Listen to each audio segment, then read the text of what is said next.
So is money the root of all evil, right? See, here's the thing when it comes to how we look at the perception of is money is the root of all evil. When you're doing it inverted, the love of money, okay, and the chasing of money is the root of all evil. Because I've already made the example in the previous video, all right? Whatever accomplishments or goals you may have, if you are doing it for money, that's the root of all evil. When you're doing something you want to do and money's attracted into your life because of that, because you're in a harmonious frequency with money, then this is where you start to actually be more in the empowered, favored state for you as the individual, and not letting this energy rule you. Again, that's why you hear people say, like, you know, money changes you, certain energies may change you, but it's just all about how you manage, and money manages you to some extent. So if you have goals, okay, this is the beauty part about it. It's not the accomplishing the goals that's gold standard here. It's more or less the person you become in the journey of you trying to accomplish that goal. You get what I'm saying? Who you become, that goal is not something that you have to go get. That goal actually is attracted to you now because of who you became or who you become. You get what I'm saying? So you become what you think about. All right? The people, places, and things are going to be attracted to you in the same way. But money being the root of all evil is basically, evil to me is inverted living. Okay? If you look at the word live backwards, that's evil. When you live backwards, that's when it's evil. Inversion. So you're chasing it rather than attracting it to you. You're a God person. You're not somebody who needs to go chase anything. You sit there and in your empowered state, okay, you emit a frequency and you attract back what it is that you emit. You're a vibrational being. Okay? You function on frequencies. Electromagnetism, man, woman, magnetic, electric, acids, alkaline. You see how everything's on duality. So you project a masculine energy, you nurture it, you are more of attractive. That's why women are attractive. You get what I'm saying? Attractive. But then we can look at this in many different ways, because even negative energy is looked at as being attractive in the inverted way also as well. I mean, drama is negative energy, and that's also very attractive. A lot of people love drama. They get attracted to watching drama, right? But you can also have negative energy in the sense where you're very attractive. You know what I'm saying? That magnetic energy is working in your favor. But it can work in favor or it can work to your detriment. It's just all depending on you. There is no bad and good. It's just depending on how balanced of an individual you are as the source of what it is that you are doing.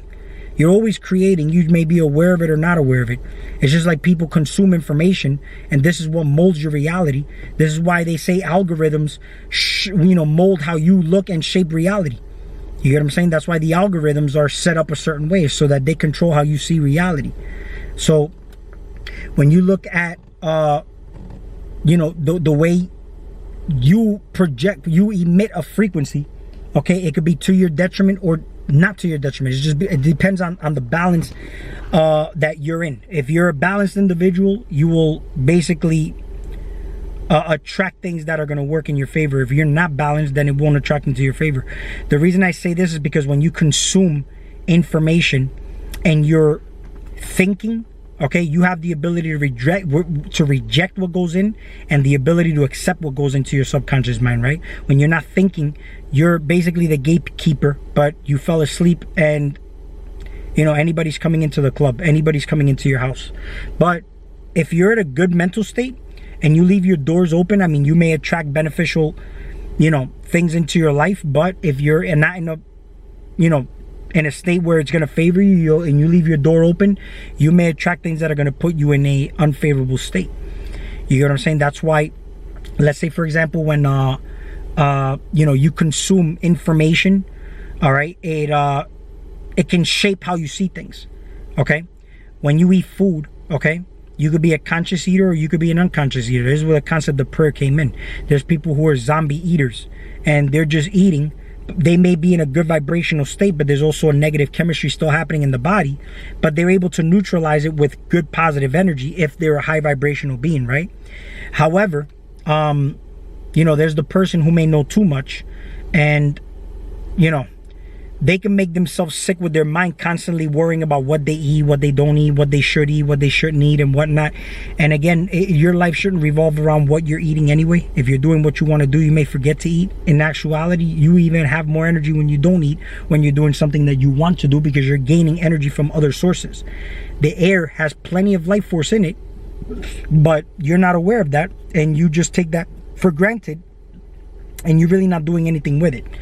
You know, you could program water. You could program, you know, your body to some extent, which is made of water, by listening to certain frequencies or intentionally, you know, focusing on certain thought patterns that are going to favor you, because negative thought patterns is what shapes your reality into an experience you don't want to, right? So when you consume food, let's say, for example, you could be the type that mindlessly eats and just chaos. You know, it just happens. Or you could be the type that can even eat your food, transmute the energy, and upon transmuting the energy, you have that energy working for you, because you can't destroy energy. They teach you this in elementary school. You can only transfer or transmute energy, right?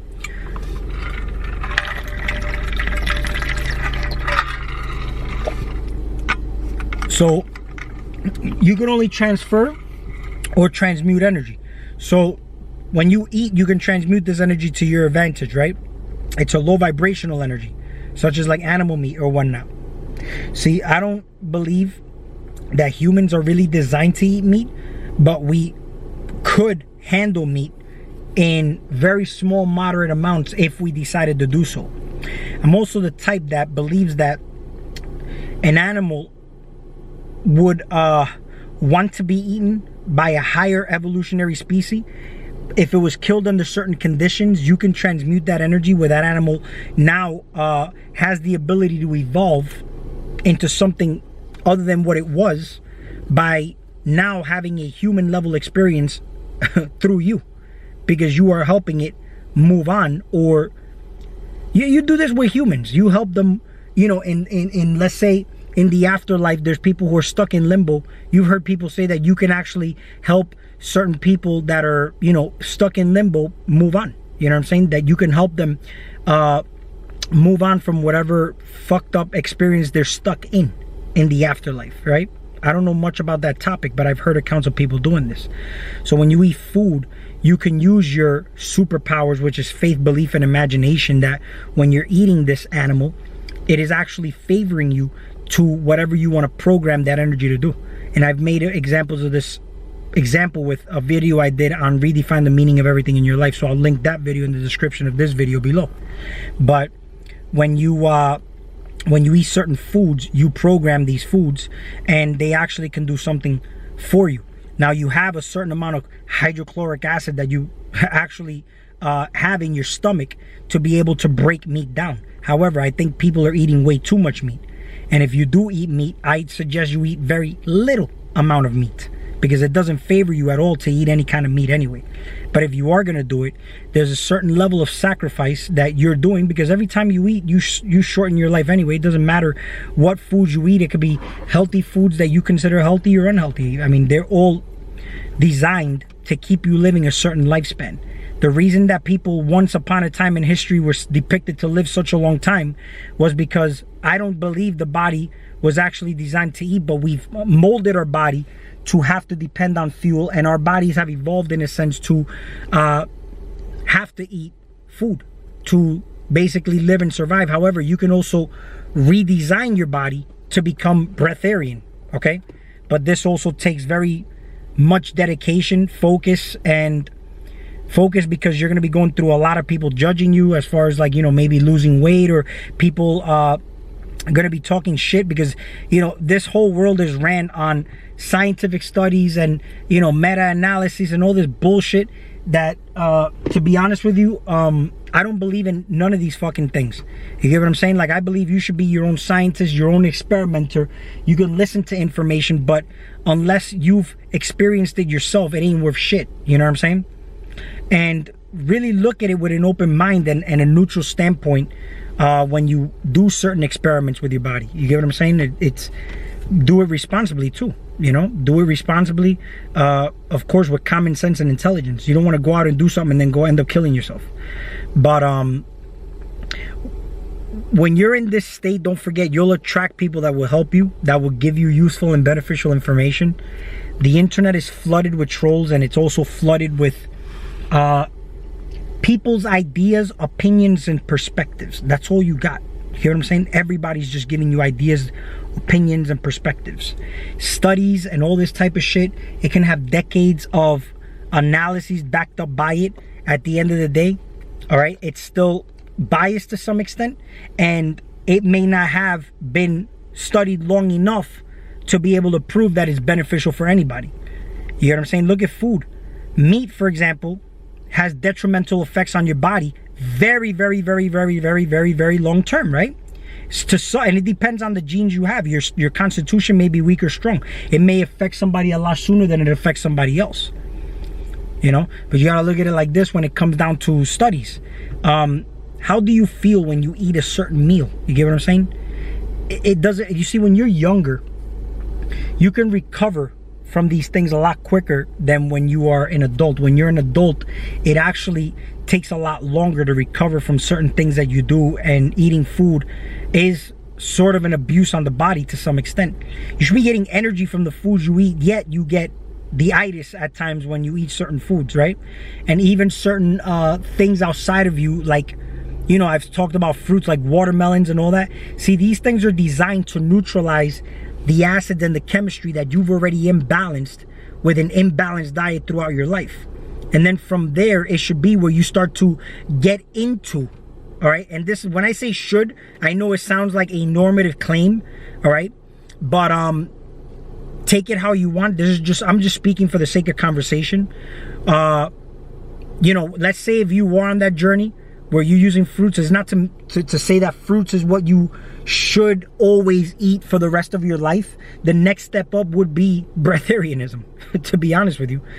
The more efficient you are is the less you have to eat. It's like a car. I don't want a car where I have to drive to New York and fill up the tank 10 times. I want a car that I can only fill up once or twice just to get to New York, and I'm good to go.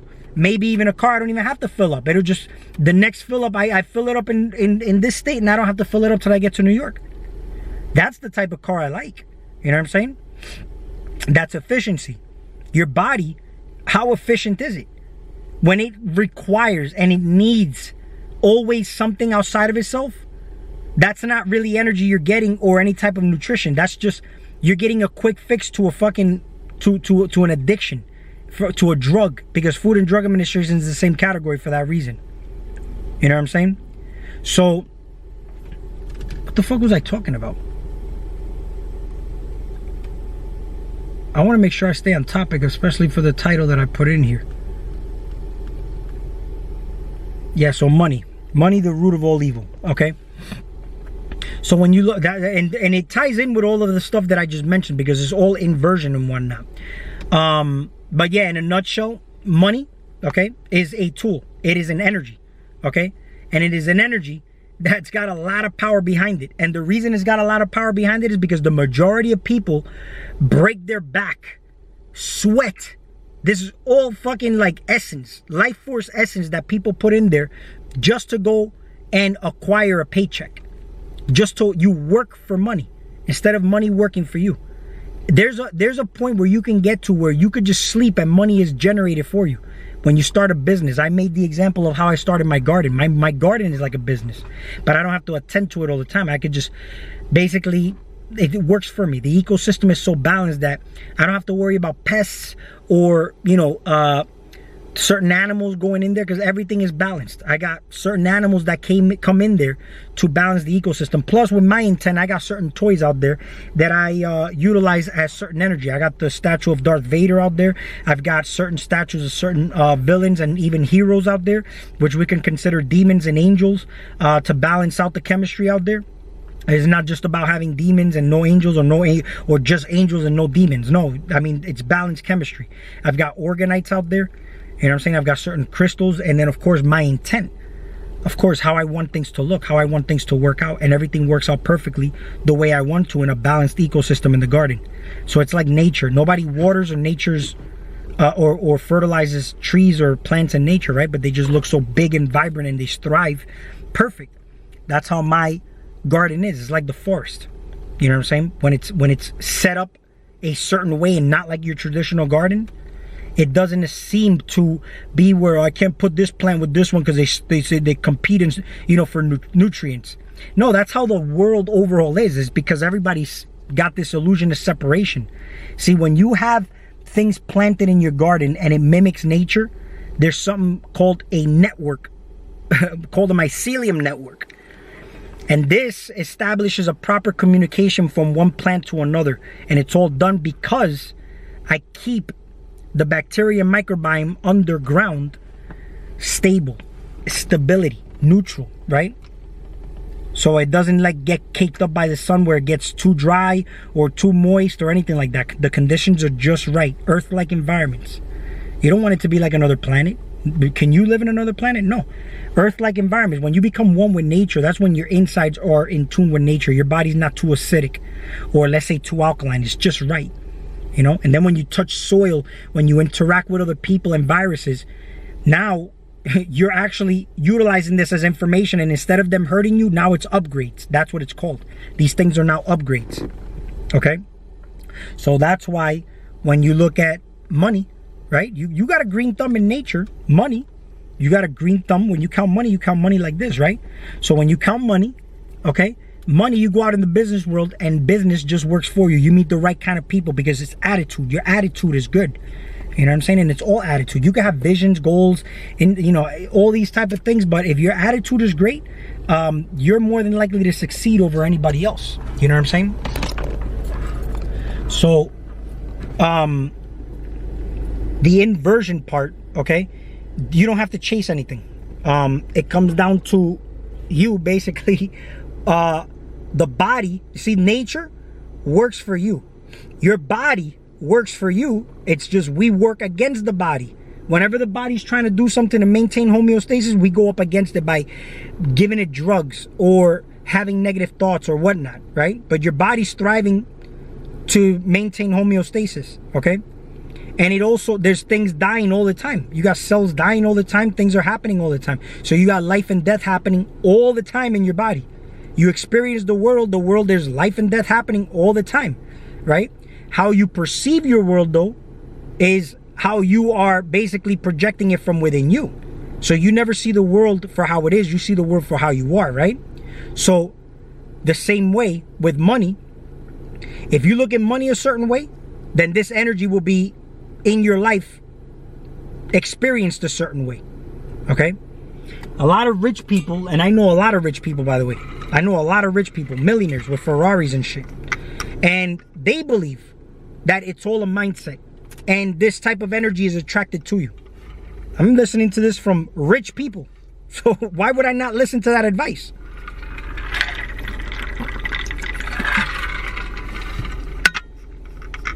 So that's why when I tell you, when I attract this $1 million into my life, because obviously a lot of people don't like to hear things. They just have to see things, right?